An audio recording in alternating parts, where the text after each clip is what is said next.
आपके सामने फ़ोटो दिख रही होगी एक फॉलिंग स्टोन की। ऐसे ही सेकंड फ़ोटो में आपको दिख रहा होगा water is flowing out from tap. Third picture में आपको रेनिंग दिख रही होगी। And in this fourth picture you can see the river is flowing.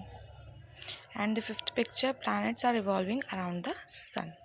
इन पांचों पिक्चर्स में सिर्फ एक चीज़ कॉमन है, वो क्या है? ग्रेविटेशन।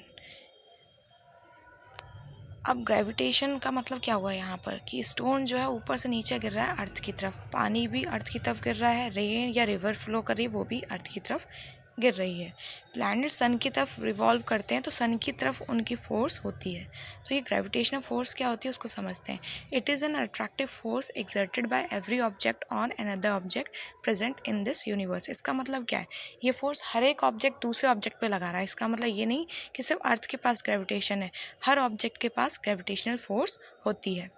ग्रेविटेशन फोर्स का कंसेप्ट न्यूटन ने दिया था जब उनके ऊपर एप्पल गिरा था। उन्होंने तब ये बताया कि एक ऐसी फोर्स है जो अर्थ की तरफ सबको खींच रही है, उस फोर्स को हमने नाम दे दिया ग्रेविटेशनल फोर्स ऑफ अर्थ।